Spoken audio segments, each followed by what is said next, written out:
soy Keila. Bienvenidos a Yotzonot, una comunidad al oriente del estado de Yucatán. Acompáñame a conocerlo.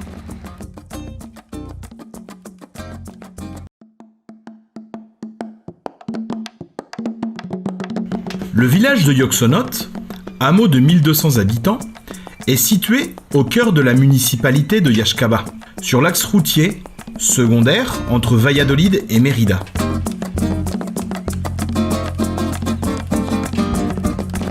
À une quinzaine de kilomètres de la zone archéologique de Chichén Itzá. Le site archéologique de Chichén Itzá est un haut lieu touristique bien connu dans le monde entier et classé au patrimoine culturel mondial de l'humanité par l'UNESCO depuis 1988.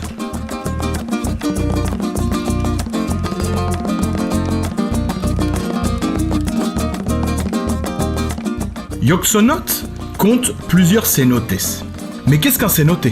La péninsule du Yucatan possède une hydrologie particulière, différente de celle d'autres régions du sud-est mexicain. Il n'y a pas de circulation d'eau superficielle. C'est là une des conséquences de la haute perméabilité du sol qui facilite le passage de l'eau de pluie vers le sous-sol. L'eau de pluie est la seule source qui alimente la nappe phréatique de la péninsule. Après une période de filtration, qui peut durer des décennies, voire des siècles, l'eau est déposée dans des canaux, tunnels, trous et autres systèmes de différents types et tailles. Ces mêmes courants se feraient un chemin à travers la roche calcaire, configurant ainsi dans le sous-sol des canaux entre les cénotes, grottes et cavernes. Un vaste système qui s'étend sur tout le nord de la péninsule du Yucatan. Dans l'état du Yucatan, entre 7000 et 8000 cénotes ont été comptabilisés. En revanche, la densité de la forêt rend difficile le recensement dans les états de Campeche et du Quintana Roo.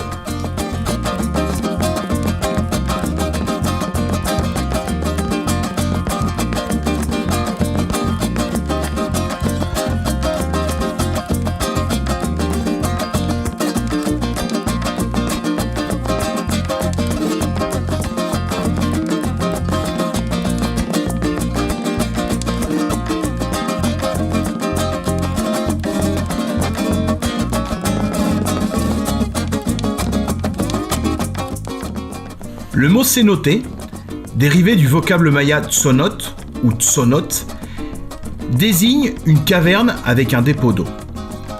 Ce terme est utilisé pour se référer à une grotte qui a été inondée partiellement ou entièrement par l'eau douce issue des pluies. D'autres auteurs l'utilisent pour se référer à une formation qui ressemble à une chambre plus ou moins ouverte sur l'extérieur et qui retient l'eau de manière permanente.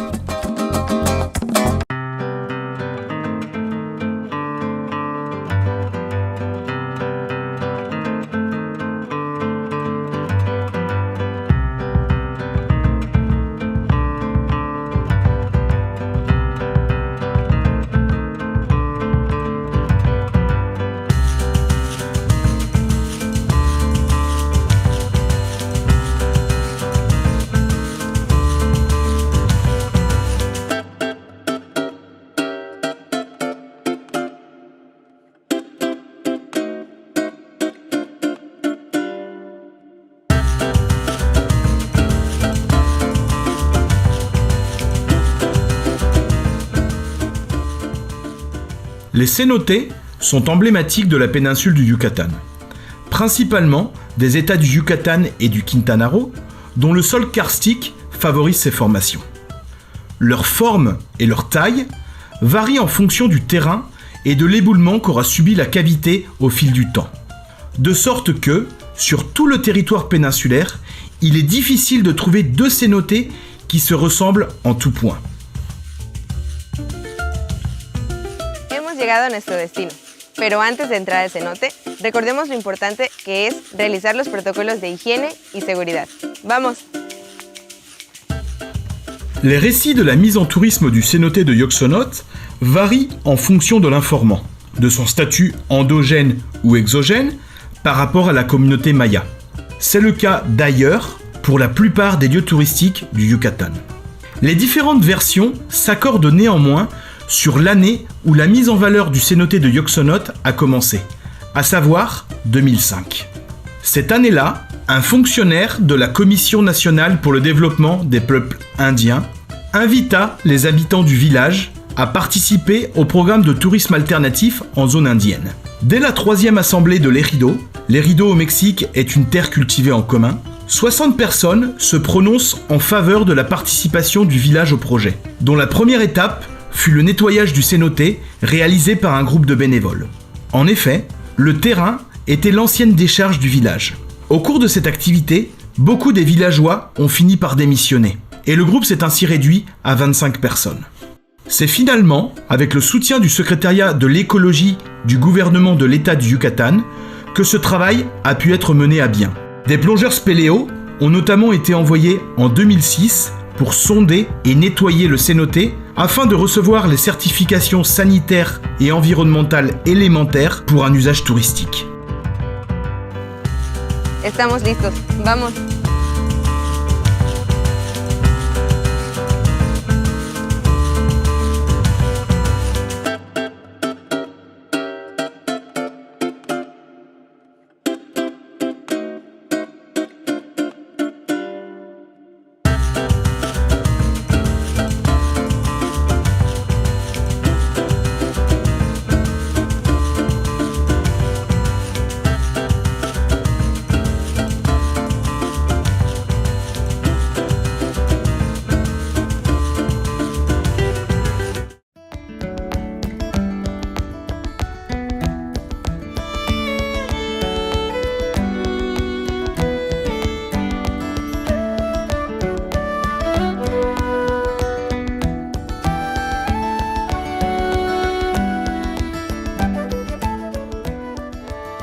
Buenos días, doña Iso. Hola, buenos días.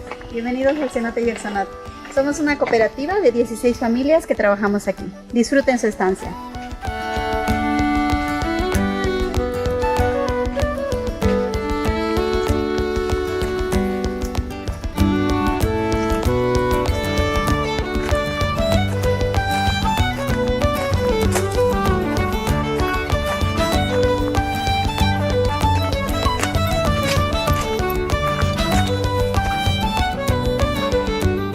La mise en tourisme du cénote de Yoxonot fut un processus long d'une dizaine d'années. Avant cette décision, aucun aménagement ne permettait d'accéder au plan d'eau, situé à une quinzaine de mètres sous le niveau du sol.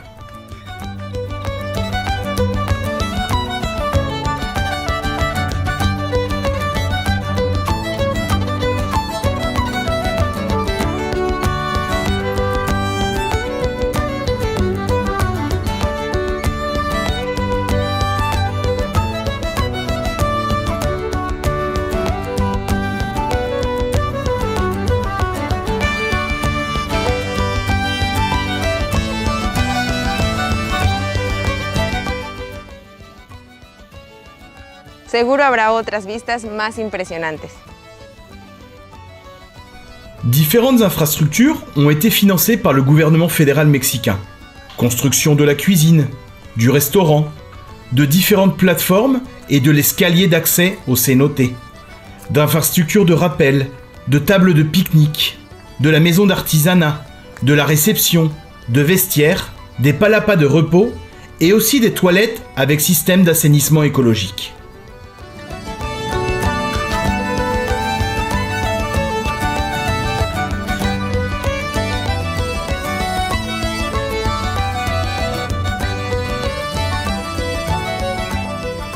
Cette phase d'investissement inclut aussi des formations pour les locaux. Formations en natation, snorkeling, sauvetage aquatique, cyclisme, organisation coopérative, rappel et usage de la tyrolienne. 10 ans plus tard, une fois les aménagements réalisés, les habitants qui gèrent le cénote et son infrastructure accueillent plus de 40 000 touristes, comme ce fut le cas en 2017. Cette fréquentation représente pour eux un revenu mensuel qui fluctue entre 5 000 pesos en basse saison, comme le mois de février, et 15 000 pesos en haute saison, c'est-à-dire le mois d'avril. Il s'agit là d'une somme considérable en milieu rural, où les revenus journaliers d'un employé sont d'environ une centaine de pesos.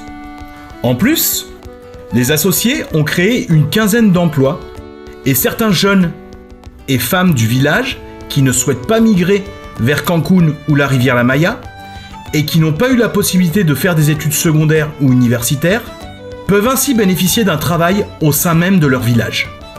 La crise liée au Covid-19 a marqué un nouveau commencement pour la coopérative SAS Cullenra. Hemos llegado al restaurante del Parador.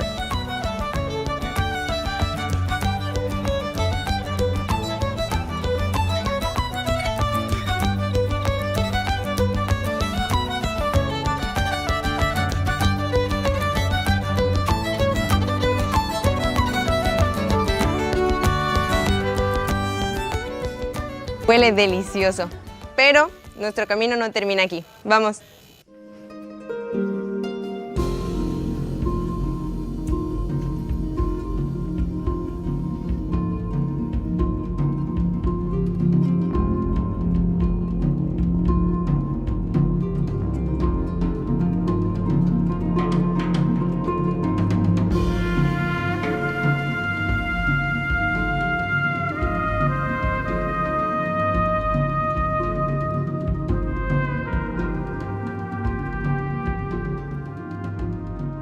La société coopérative à responsabilité limitée de capital variable, appelée SAS Cullenra, rassemble aujourd'hui 16 personnes, toutes d'origine maya.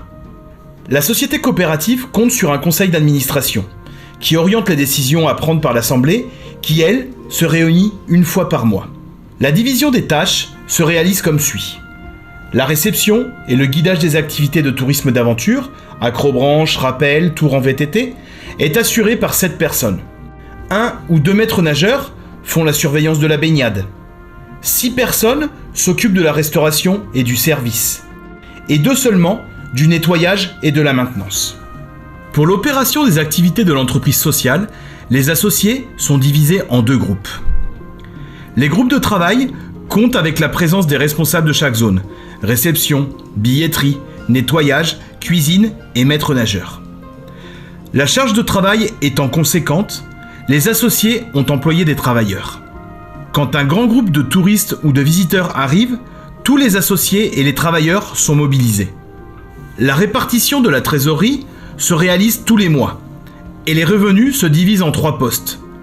10% pour l'assemblée iridale, les coûts d'opération qui incluent le paiement des travailleurs et le reste est redistribué à part égale entre associés. Dans l'organisation de la coopérative, on observe des formes d'organisation propres à la culture maya yucatèque.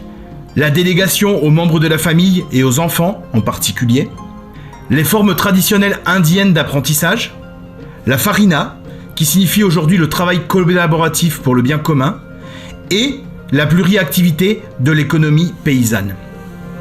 Es increíble.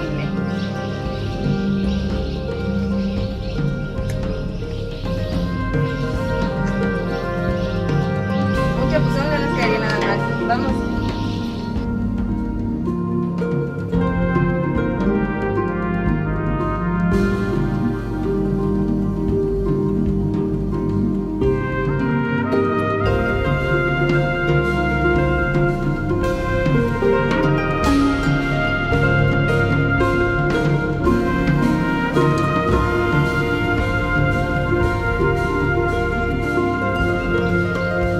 Llegó el momento que tanto habíamos esperado. Vamos a refrescarnos.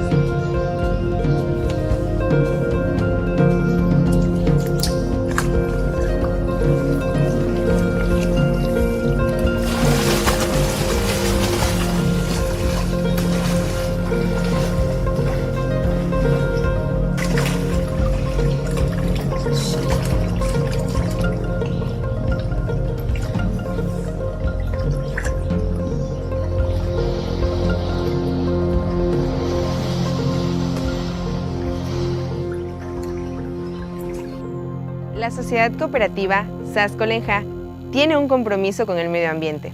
Por ello, implementó un humedal artificial para el tratamiento de aguas residuales, tanto de la cocina como de los baños.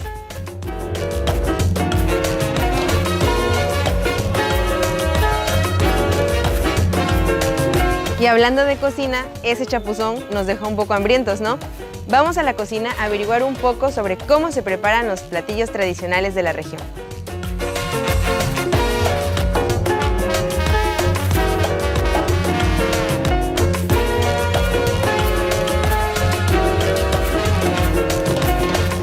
Muy buenos días, bienvenidos a la cocina del cenote Yoxonot. Mi nombre es Wendy. Hoy les voy a mostrar lo que son los panuchos.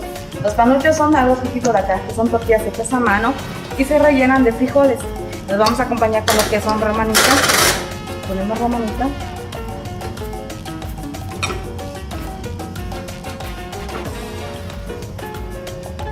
Pollo.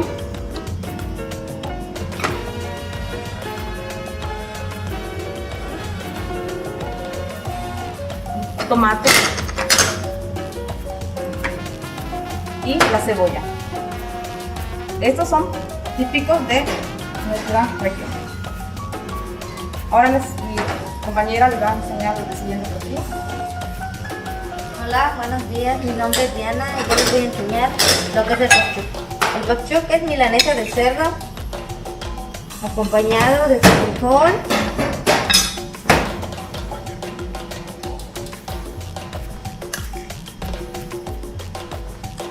arroz,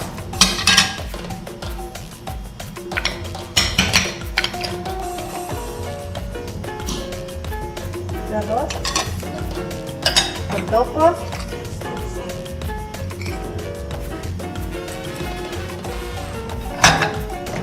cebolla,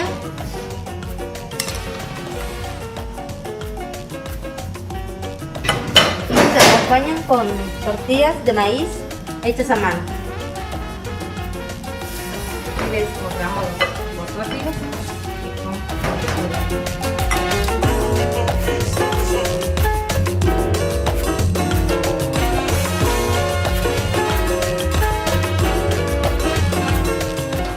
Muchas gracias por acompañarme.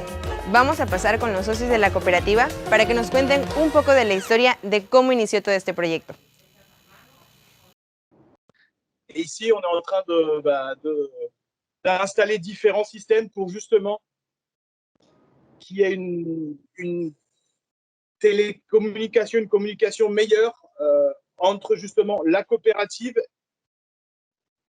les agences et les touristes. Mais avant de commencer, je voulais vous présenter à la coopérative. Et Doña Neima va vous saluer dans la langue maya yucatec. Malo que intitula Clash Achkin Bagol Antatawetelesh Beslay.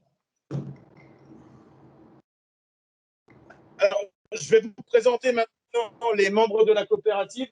Il y a 9 ou 10 qui sont 9 ou 10 qui sont présents, des 16. J'enlève le retour parce que c'est très mauvais le son. Doña Neima, qui fait partie des fondatrices de la coopérative.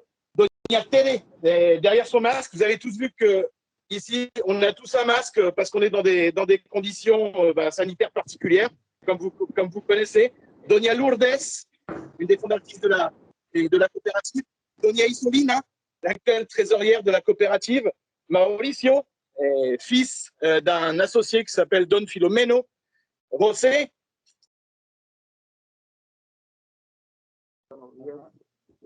Doña Antonella,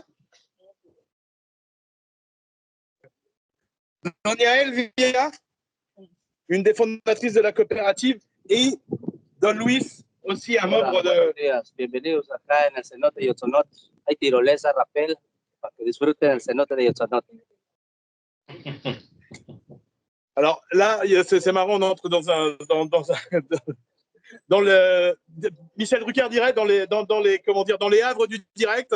Don Luis, il voulait pas parler, mais du coup, Don Luis, il vous invite à venir connaître le cénoté et connaître justement l'acrobranche, le rappel et autres. Mais sans plus attendre, on va passer la parole à Doña Elvia qui va vous parler un petit peu du cénoté et je me charge de la traduction. Somos una cooperativa que iniciamos con 50 socios. Actualmente somos 16 que estamos trabajando en esta cooperativa, que es un proyecto que se ha dedicado a cuidar el entorno donde estamos, donde tenemos el cenote. Es un proyecto ecoturístico. Pues actualmente tenemos varias actividades como tirolesa, rapel, kayak. El personal o la gente que trabajamos en esto nos hemos capacitado en varias actividades de ecoturismo, cuidado ambiental, para atender los comensales, de cocina, ciclismo, los tours de bicicleta, kayak, rapel, tirolesa. Donia Elvia nous rappelait qu'à l'origine du projet, il y avait 50 personnes et qu'aujourd'hui, il reste 16 associés à la coopérative. Comme vous l'avez vu dans le film, et j'ai vu que sur le chat, certains n'avaient pas bien reçu les images, ça va être en ligne demain. Et là, Donia Elvia nous rappelait que justement, ce cénote, il y a une offre touristique diversifiée. Ce n'est pas seulement venir se baigner dans le cénote, mais c'est aussi pouvoir faire des activités qui sont plus du tourisme d'aventure et aussi manger dans le restaurant où on se retrouve en ce moment. On va continuer d'interroger et de poser des questions justement aux différents associés. Je ne sais pas si Donia Isolina nous va nous parler un petit peu maintenant de sa tâche a Yoxonot. ¿Nos quieres platicar un poco de tú lo que haces en el cenote? Si quieres quitar la máscara. Extraordinaire. Hola, buenos días. Y yo trabajo en la recepción y nos turnamos para trabajar con varios compañeros de la cooperativa. Mi trabajo es cobrar a las personas y también decirles de todas las actividades que nosotros tenemos. Y a que el cliente pase a disfrutar acá el cenote. Donia Isolina travaille à la réception et elle est en charge justement d'accueillir les touristes et puis aussi du paiement finalement des activités. Alors il faut savoir que le cénote de Yoxonot, je complète un petit peu l'information d'Isolina, et il y a beaucoup de cénotes qui sont mis en tourisme dans la région, mais le cénote de Yoxonot, c'est un des seuls aujourd'hui qui est finalement est aux mains de la société locale. C'est-à-dire beaucoup de cénotes appartiennent à des entreprises privées et une des grandes particularités du cénote, c'est qu'il s'agit de terres communes. On appelle au Mexique, on parle d'erido. Et donc, du coup, là, on a différents eridatarios et familles et d'eridatarios. Donc, ça, c'est quelque chose, un point fort finalement du cénote de Yoxonot, c'est que ce sont les locaux qui ont mis en tourisme le cénote. Si vous voulez, on va aller avec Donia Neima. Donia Neima est aussi une artiste. Elle va nous parler un petit peu, Donia Neima, de ses fonctions. Hola. Si quieres platicar un poco de las diferentes tareas o lo que haces. Sí. Bueno, aquí en el cenote Yoxonot, pues somos un grupo de 16 personas y cada uno tiene su lugar de trabajo, por ejemplo, de recepción, de rescatista. A mí me tocó el área de rescatista.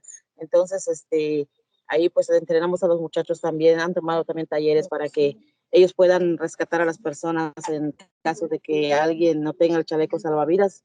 Pero antes pues la gente pues elegía si quería nadar con un chaleco salvavidas o no, pero entonces debido a la inseguridad que siempre existe, lo que hicimos es que la persona tenga que usar el chaleco de una manera estrictamente obligatoria. Donia Neima nous rappelait que les associés ont été formés et plus que les associés, là dernièrement, vous êtes en train de voir les travailleurs qui sont en train d'arriver.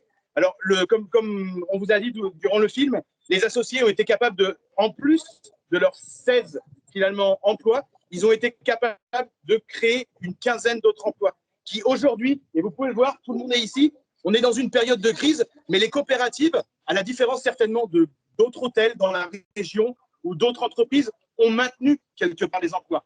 Donc c'est clair que la coopérative, ce qu'elle a fait, c'est se serrer la ceinture quelque part. Mais du coup, comme vous pouvez le voir, finalement, il y a beaucoup de jeunes du village qui sont présents ici aussi. Alors ça, c'était pas forcément prévu, mais bon, comme je vous disais, ça c'est les joies du direct. Alors, si vous voulez, j'entends Philippe rire, mais si vous voulez, on peut passer à vos questions. Mais je ne ris pas, je trouve ça très bien le direct, Samuel. C'est bien le direct, c'est ça l'important. L'objectif, c'était d'avoir du direct, donc c'était très bien. Ouais, c'est super. Alors, les amis français, allez-y, profitez. Je crois que ce matin, il y avait quelqu'un qui posait une question sur les Mayas. Oui, il y avait une question ce matin sur les Mayas. On n'a pas pu prendre. Donc, Je sais pas si tu la retrouves dans le chat. c'est le moment ou jamais de, pareil, lever la main et allez-y, vous aurez, voilà. Parfait. Oui, bonjour, c'était Camille. Je vous passe l'étudiante. D'accord, Camille. Bonjour. Bonjour Camille. Bonjour, moi je voulais demander par rapport à la pression touristique, c'est vrai que de base le tourisme, c'est pas arrivé entre guillemets naturellement, il y a eu beaucoup de touristes qui sont arrivés. Je voulais savoir comment un peu ils géraient ça sur place. Voilà, par rapport Voy à a traducir las preguntas. Fréquentation. Ok. Alors, il y a Camille acaba de preguntar cómo ustedes reaccionan con la presión. O sea, es decir, por ejemplo, pues, ya hay muchos cenotes con las estrategias han tomado. ¿Cómo un cenote? ¿Por qué? ¿Cómo el cenote? Es diferente. Y yo hago la traducción.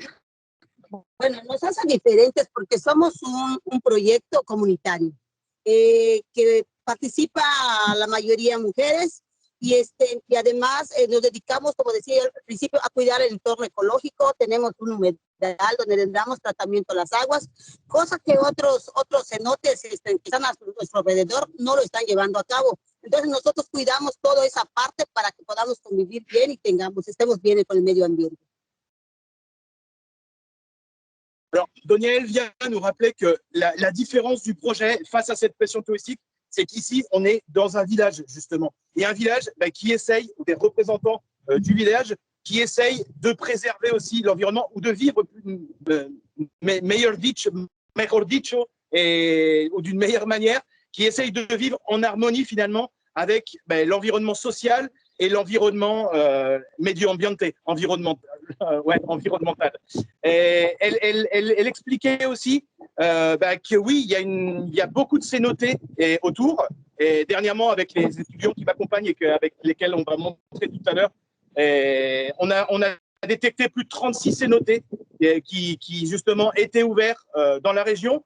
Mais en grande partie, ce sont des cénotés finalement d'une origine privée, c'est-à-dire d'une inversion finalement capitaliste et puis d'une opération aussi plutôt verticale. Alors que là, on est dans des systèmes finalement de prise de décision et des systèmes d'opération qui sont plutôt horizontaux. Donc du coup, face à cette pression touristique, finalement, là, vous avez un exemple d'une adaptation par les sociétés locales.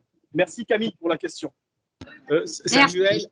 Samuel, par rapport à la question de Camille sur le nombre de touristes, tu avais évoqué une fois la problématique des villages quand il y avait un car ou un autobus qui arrivait de manière un petit peu inattendue. Est-ce qu'à Yotsonot, ils ont été confrontés un jour à l'arrivée comme ça un peu massive de touristes et comment ils ont fait pour s'adapter? Est-ce que ça leur est déjà arrivé ou pas? Voy a traducir la pregunta de Philippe. Philippe, acaba de preguntar sobre algo que está pasando, sobre el tema de los camiones o de los grandes grupos de turistas que están llegando. ¿Cómo ustedes, ya que podemos platicar del estacionamiento, cómo ustedes de alguna forma reaccionan cuando ya llegan un gran grupo de turistas? No sé si alguien quiere responder. ¿Cómo hacen cuando hay un gran número de turistas que están llegando en el mismo tiempo? O sea, ¿les ha pasado y cómo actúan?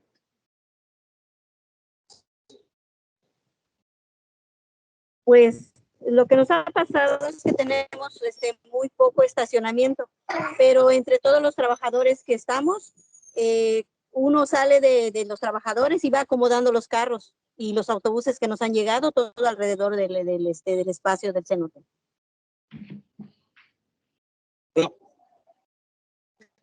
Donia Isolina nous explique que oui, il y a des autocars et des vannes qui arrivent de 15-16 personnes. Et c'est clair qu'il n'y a pas de stationnement prévu. Aujourd'hui, depuis 2 mois, même moins de 2 mois, 1 mois et demi, il y a justement un voisin qui a décidé de faire justement un stationnement sur une de ces parcelles. Donc du coup, on voit que le nombre de touristes augmente de nouveau. Je vous parlais avant la crise, 50 000 touristes sont arrivés ici dans le cénoté de Yoksonot. Il y a Sylvie, une question de Sylvie Sangarnet ou d'un de ses étudiants. À Lyon. À Lyon. Sylvie. Oui, oui, merci beaucoup. Bonjour Samuel. On a Élodie qui a une question à vous poser. Bonjour, j'aimerais savoir à combien est la température de l'eau des cénotes et quel type de clientèle vous recevez. Alors, température de l'eau et quel type de clientèle? Merci, Sylvie. Je voulais savoir la température de l'eau. On les a perdus. Ah. Oui, non, ils reviennent. On n'entend pas, Samuel. On entend. De nouveau? Ouais, ça va, on est là, c'est bon. Ok, d'accord. Ben, je vous présente Keila maintenant en direct. Et Keila va pouvoir vous répondre à la température de l'eau. ¿Cuál fue la temperatura del agua? ¿Cuál es la temperatura del agua de los cenotes en la región? 23. Alors, voilà. Alors, du coup, elle n'avait pas forcément une montre de plongée qui mesure la température, donc elle parle de 23 degrés. Mais généralement, la température des cénotés, elle est située entre 24 et 26 degrés selon les saisons. C'est-à-dire qu'en ce moment, il doit faire déjà dans l'air 30 ou 35 degrés. Donc, du coup, c'est quelque chose d'assez rafraîchissant. Hacían una pregunta sobre la temperatura del agua. Por eso, o sea, ahora que se vaya. Et la deuxième question, c'était le type de clientèle, la typologie des clientèles qui sont accueillies au cénote. Et est-ce que ce sont des clientèles de Cancún ou d'ailleurs? Ok. La segunda pregunta que tienen es ¿cuál es el tipo de turistas que vienen aquí? ¿Y de dónde vienen los turistas? No sé si alguien tiene las respuestas a varios. Aquí con Doña Elvia. Pues tenemos de diferentes lugares. Tenemos locales, tenemos nacionales y también tenemos extranjeros que nos visitan. Doña Elvia nous rappelle qu'il y a différents types de touristes. Il y a les locaux qui viennent généralement de la région, c'est-à-dire de Mérida ou de Cancún. Il y a des touristes nationaux. En ce moment, on retrouve beaucoup de touristes nationaux parce qu'on approche de la Semaine Sainte, qui la Semaine Sainte en Amérique latine finalement est la semaine par définition des vacances. Donc par exemple, on est venu préparer cette dynamique le dimanche et il y avait des touristes de l'État du Veracruz, de l'État du Tabasco, de la ville de Mexico et des alentours de Mexico. Et puis avant la crise, il y avait énormément de touristes internationaux. Ici, à Yoxonote, il y avait 65% de touristes internationaux. Donc, finalement, la crise représente un défi de pouvoir retrouver, finalement, des touristes plutôt d'une origine nationale, en prenant en compte que, finalement, il y a beaucoup moins de touristes internationaux qu'avant la crise. Et les étudiants, les touristes étrangers, Samuel, viennent de quelle région du monde? Est-ce que ce sont des Américains, des Européens, des Français? Les étudiants, pardon, pas les étudiants, les touristes étrangers, de quelle nationalité? Nacionales. ¿De qué países venían antes de la crisis? José. Sí, venían de Francia, de Alemania, Estados Unidos, Italia, España, de todas esas partes del mundo venían. Gracias. Je crois qu'il y a une autre question, je ne sais pas si c'est Isabelle, du lycée Colbert ou une de ses élèves ou étudiantes qui voulait la poser. Vous avez levé la main. Allez-y. Allumez votre caméra et votre micro et posez votre question.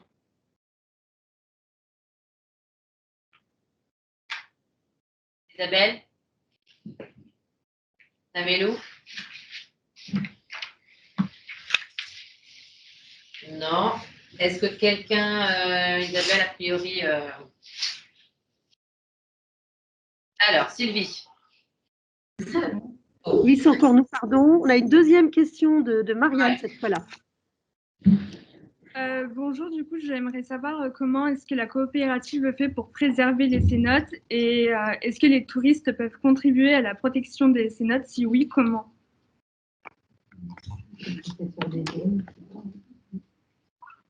¿Cómo ustedes hacen para preservar el cenote? Marche bien. El cenote, uno, turistas pueden ayudar a preservar los cenotes.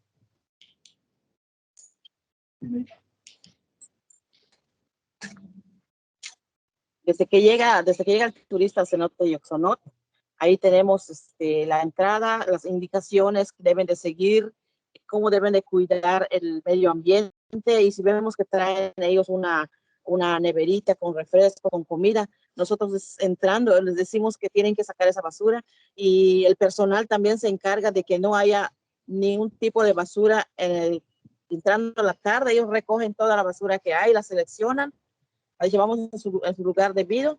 Entonces, ese es el trabajo de la cooperativa de todos los días. Desde la mañana que entramos, hay que ver si no hay basura para que la gente no vea pues, botellas, latas, todo lo que pueda contaminar el medio ambiente.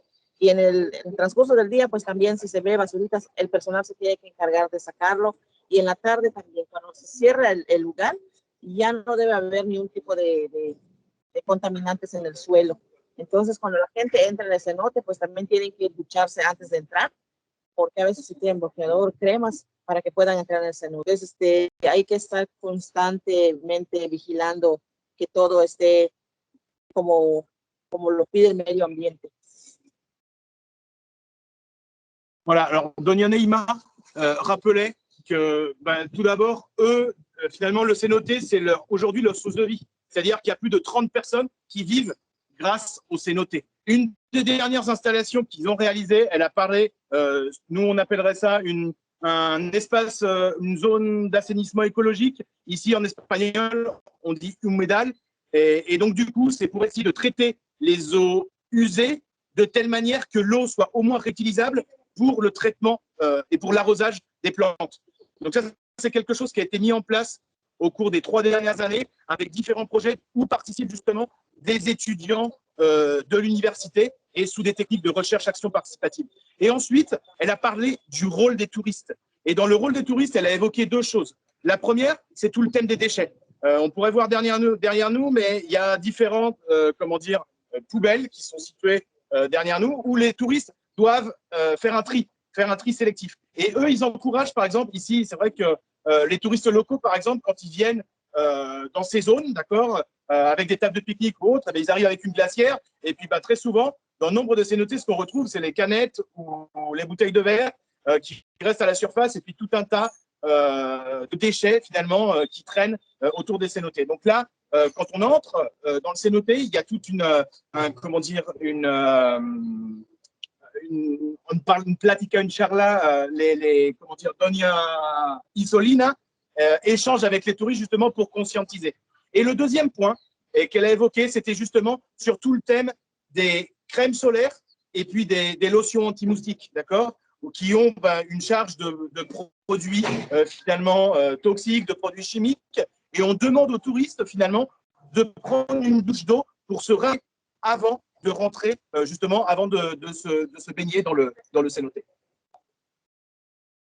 Merci beaucoup. On a une question d'étudiants de Saint-Junien qui se demande comment la promotion du village se fait, comment les touristes ont connaissance de son existence, et est-ce que la communauté passe des contrats avec des tours opérateurs, par exemple?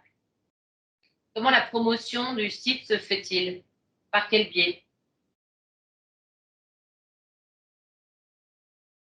Ustedes para promoverse, ¿de acuerdo? ¿Cómo hacen la promoción? O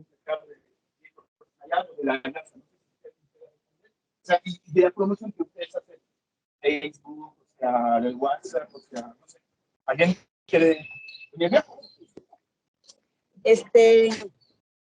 Bueno, pues nosotros aquí a través de cuando iniciamos nosotros aquí en el proyecto, pues prácticamente teníamos nos recomendaban los turistas que nos visitaban, luego fueron a través de unos trípticos, unos volantes que empezamos a dar para darnos a conocer. Pues ahora sí, actualmente pues ha evolucionado todo esto, entonces estamos en el Face, tenemos Facebook, tenemos Instagram, o sea, ya estamos en las redes sociales donde nos están promocionando, y ahí pues nos damos a conocer con la gente. No sé si sería bueno recalcar igual que aquí igual los alumnos que vienen de algunas escuelas nos apoyan igual, viniendo a ver lo que nosotros realizamos en cuanto al cuidado del medio ambiente. Y entonces pues también invitarlos en ese aspecto, ¿no? De que si algunos de los muchachos quieren venir aquí a apoyarnos en ese aspecto y conocer nuestra cultura y cómo estamos trabajando, pues bienvenidos. Excellent. Je vais commencer par l'invitation que vous fait Donia Elvia. S'il y a des étudiants intéressés pour venir faire un stage, où ici on parle de service social, ben vous êtes bienvenus pour aider justement à la promotion. Et Donia Elvia nous disait qu'il y avait deux formes de promotion. Avant la crise et au début, il travaillait avec un système de feuillets, avec un système ici, on appelle ça trípticos, qui se distribuait finalement près de Chichén Itzá et dans la région. Et ensuite, ils ont commencé justement à évolutionner et rentrer dans les réseaux sociaux. Elle parlait de Facebook et d'Instagram, mais je vais vous emmener avec Alejandro, et Alejandro va vous parler d'une autre stratégie de promotion qui a été commencée et il y a de cela 6-7 ans. Alors Alejandro est un ex-étudiant de la Wadi qui a commencé justement à travailler dans le secteur social. Aujourd'hui, il travaille aussi avec les gens de la coopérative et avec différentes coopératives. Si tu veux parler en français. Salut à tous, mais yo prefiero español, perfeccioné, Samuel traduit. Nosotros trabajamos en Coshmayab, que es una unión de cooperativas. Distintos grupos como aquí, Yoxonot, pero otros en Yucatán, Ekbalam, San Felipe, Equip, que se unen y junto con la universidad, pues empezamos a desarrollar distintas estrategias como rutas turísticas, algunos voluntariados, algunas instancias profesionales. Y pues ese es un canal de promoción que vincula a distintos grupos. Además, desde el 2019, esta unión de cooperativas llevó a una alianza peninsular que ahora a nivel peninsular, es decir, los 3 estados de Campeche, Quintana Roo y Yucatán, pues unen esfuerzos para posicionar este tipo de turismo, que como bien dijeron en las primeras preguntas, es distinto al que normalmente se promociona en los medios internacionales, pero como pueden ver, pues es mucho más rico en cuestión de gente y humanidad. Donc Alejandro rappelait qu'il finalement, il y a d'autres manières de promouvoir et les autres manières de promouvoir qu'on essaye de travailler justement avec des projets de recherche-action participative. C'est une union de sociétés coopératives, 10 coopératives du Yucatan qui se sont rassemblées avec l'aide de l'université quelque part pour promouvoir le tourisme communautaire dans l'état du Yucatan. Et comme on a toujours des projets et des idées entre les universitaires et le secteur social, l'idée, c'était de passer à l'Alliance péninsulaire pour le tourisme communautaire. Voilà, on est fan de géographie aussi. Et là, vous voyez sur la péninsule du Yucatan, finalement, toute l'offre touristique, là, c'est 24 coopératives qui travaillent ensemble pour justement non seulement promouvoir le tourisme communautaire, mais aussi sensibiliser les politiques publiques que ce type de tourisme, finalement, a des réponses et une incidence assez forte en termes de développement local. Je pense qu'il y a une autre question de chez Sylvie, je crois, non? Tac. Est-ce qu'il y a d'autres questions que je n'aurais pas dans le chat? Merci Samuel, en tous les cas, pour la traduction. Et puis, pour les étudiants qui te prendraient au mot sur ton appel en disant s'il y a des étudiants qui veulent faire des stages dans le village, comment pourraient-ils procéder? Ils t'envoient leur candidature et tu leur transmettras techniquement comment ça peut se passer si quelques étudiants sont intéressés? Exactement, on peut faire comme ça. D'accord. Ou sinon, vous pouvez je leur transmettrai tes coordonnées. D'accord, ça peut être aussi à travers de l'union de sociétés coopératives qui s'appelle Coshmayab. Parfait, très bien. C'est justement de venir réaliser un volontariat ou un stage. D'accord. Appel à candidature. Sylvie, je crois, du lycée Colbert, je crois que vous avez à nouveau une question à poser. C'est ma collègue Nathalie Copard, qui est professeure de tourisme au lycée Colbert. Très bien. Allez-y, Nathalie. Je voulais savoir pour les visiteurs qui ne parlent pas espagnol, est-ce qu'un accueil est prévu dans une autre langue sur cette cénote pour justement échanger avec les habitants, notamment en anglais par exemple, peut-être en français aussi?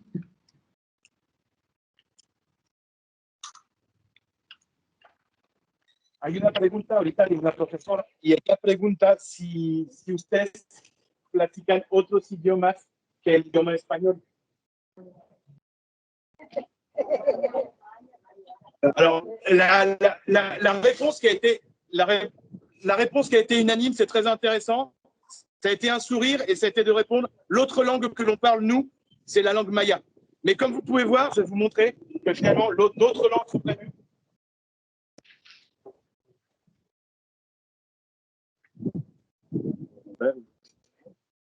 Ah, on ne voit pas très bien.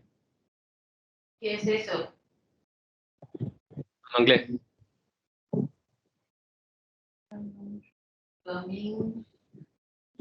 Joël, tu peux nous dire, on ne voit pas forcément très bien. Tu peux nous dire ce qui est écrit sur les panneaux, s'il te plaît? Ok, alors la première, c'est Nibola Liok Salta Checa a Chimbalto. C'est en langue, merci pour votre. Et ensuite, on l'a en espagnol, on l'a en anglais, on l'a aussi en français, merci de votre visite, en italien et en allemand. Mais donc, du coup, c'est vrai qu'il y a un nombre de formations en langue. Et du coup, c'est vrai qu'on essaye d'y travailler, nous autres, acteurs exogènes, ou depuis l'université, ou aussi depuis le gouvernement de l'État. Très bien, merci beaucoup. Est-ce que vous... Je sais que Hélène, tu m'avais fait passer un certain nombre de questions et il y en avait une justement sur les traditions mayas et leur évolution dans le temps. Hélène, est-ce que tu... Effectivement, on est bien là. Eh ben, écoute, tu l'as formulé la question. Effectivement, les étudiants se posaient la question de savoir quelles étaient les traditions mayas et savoir s'il y avait eu une évolution au fil des années et qu'est-ce qui est valorisé sur le site de la ville présentée. Merci. ¿Cuáles son las tradiciones mayas? ¿Cuál es su evolución? ¿Cómo han evolucionado las tradiciones? ¿Y cuál ustedes están rescatando aquí de alguna manera? ¿No? Podemos hablar. Bueno, adelante, el que quiere hablar de las tradiciones. Vamos. Hagamos con Mauro. Me llamo Mauricio. Acá la tradición que se rescata son los pibes que se hacen en los altares, en los cenotes, se hacen ofrendas. Mayormente también la tradición de hacer todo eso. Las fiestas que se hace acá en la región de Yucatán, que se viste la gente de puro con sus hipiles, se baila la jarana yucateca por acá en la región. Ok. Alors, Mauricio, il a commencé par une première tradition qui est une tradition culinaire qui s'appelle le pib. Le pib en maya, ça veut dire four enterré. Et on cuisine ici d'ailleurs, dans la cuisine du cénoté, on cuisine toujours au pibinal, c'est-à-dire justement avec ces fours enterrés, c'est-à-dire on creuse, il y a ensuite une couche de d'arbres de plantes, pardon, de feuilles de bananier qui est posée sur le fond, et puis ensuite avec une braise et on pose le plat finalement dessus et on va recouvrir. Ça permet de réaliser une certaine cuisine à l'étouffer et de maintenir finalement des saveurs assez particulières. Donc là, il parlait en premier lieu justement du PIB. Ensuite, il a parlé de certaines offrandes. Il faut savoir qu'il y a encore certaines cérémonies qui se réalisent. Dans la région, par exemple, les paysans, qu'on appelle milperos, qui travaillent une sorte de parcelle agroécologique quelque part, ils réalisent encore certaines offrandes, comme le tchak-tchak, roi Nicole, etc., etc. Et il parlait aussi des fêtes. Et dans ces fêtes, par exemple, alors des fêtes qui sont plutôt d'ordre métissé, où on a la vaqueria, par exemple. La vaqueria, c'est une danse yucatèque typique où les femmes sont vêtues de hipil et les hommes sont tous vêtus de blanc. Voilà, donc quelques exemples de traditions qui sont encore présentes non seulement dans le village, mais aussi dans la région. Et j'imagine qu'il y en a plein d'autres à découvrir. Eh bien, merci beaucoup à tous les villageois, à tous les participants, les membres de la communauté. Merci Samuel. Est-ce qu'on peut vous demander les lycées qui sont présents? En fait, Samuel, est-ce que tu peux leur expliquer qu'on était 550 à les regarder aujourd'hui? Et je voudrais que tous les lycées puissent, comme pour Madame la ministre, allumer leur caméra et leur micro, pour ceux qui peuvent le faire, pour qu'ils nous voient et qu'on les remercie infiniment de cette Allumez la immersion. lumière, on va te faire un petit coucou.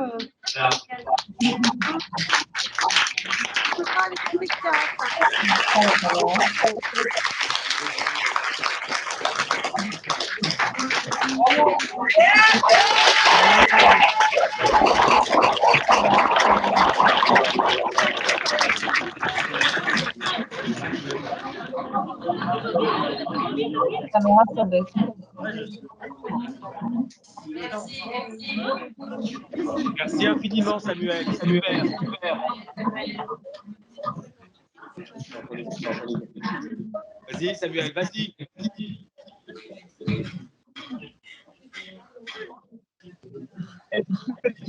C'était quelqu'un de très bavard et quelqu'un de super sympa. Et il voulait ajouter qu'il y a des petits pièges également.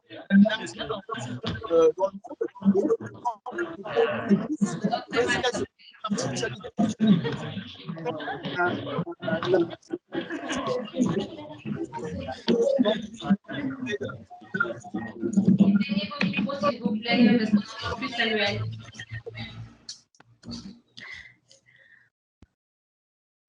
Ah voilà, bonjour, on arrive. Hein. Samuel, on t'entend plus. Samuel, tu as ton micro coupé.